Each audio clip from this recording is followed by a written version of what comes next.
Now, I'm not the biggest fan of finger picking patterns, but if you knew just one, this is the one that I would want you to know.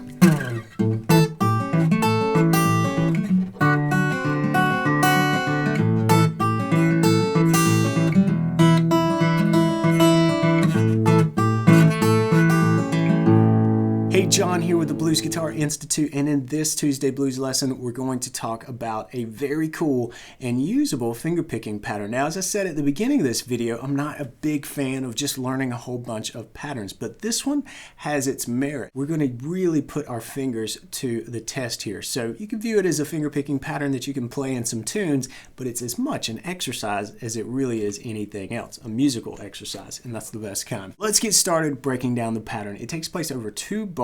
We got kind of a setup and a payoff for this 2-bar pattern. We're going to demonstrate this over A, but I'll show you later in the video how you can move this around to different chords to get some more mileage out of it.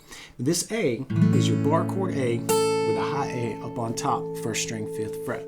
We start out with the bass line, which is going to go throughout, by the way. It's a thumb bass between the 5th string and 4th string under the chord. All right, but we start out bass by itself. Then we pinch the E on the 4th string, that's the bass note, and the high A here, and that's for beat 2. We're going to pinch. Then we're coming back to the 5th string bass, and we're going to flatten this out. We're going from an A major, nice, cool, that's called the long A, down to an A7, where we bring that A down to the flat 7 G, okay? So on beat 3, we're going to pinch with the A and the G before hitting the C sharp on the 2nd string under the bar on the and of 3. So 1, 2, 3, and 4 is the bass, and then the and of 4 is the 3rd string, that A note on the 2nd fret. So here's the first measure, played slowly. And we match that with the 2nd measure. So let's dig into that.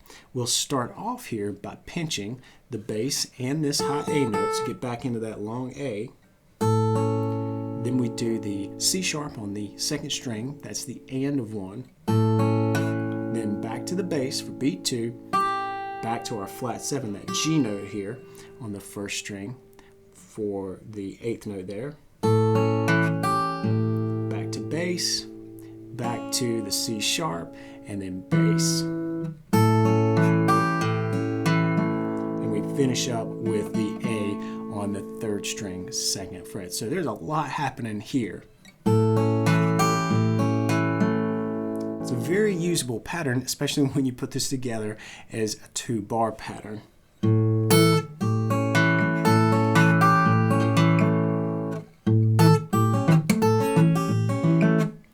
And there we just played it with a little more dynamic feel, just kind of playing with some staccato there and kind of making certain notes just punch. And that to me brings this to life and makes it very usable, makes it very musical. And as I mentioned before, you can play this over different chords, which really helps you get a lot more mileage out of this. Okay, before we go any further, quick question. I want to hear from you. Do you find finger picking patterns helpful? Does it help you learn things faster, or do you find yourself just learning a bunch of patterns and not knowing how to use them? Let me know your experience with them in the comments below. And now let's put this thing through a quick little progression just to make things a little more musical and fun to play. If you're going to move this through, say, your 1, 4, and 5 chord, you can view A as your 1. Let's move to the 4 chord, D7. And I'll hook my thumb over the fretboard here to get this F sharp in the bass. And so my bass is now going to be 6, 4, 6, 4 with the thumb. But I can play the same pattern. Of course, we won't have this reach and that melody or anything, but the picking pattern, which is what we're focusing on here, will stay the same. Let's have a listen.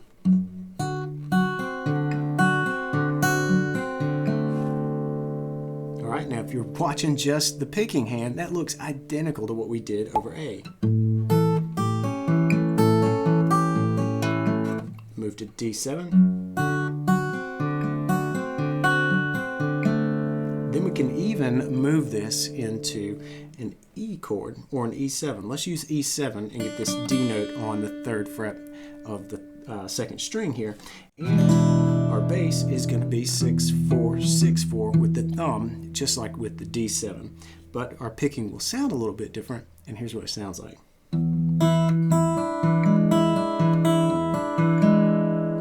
Once you do that, move on and try to play them through in a little progression.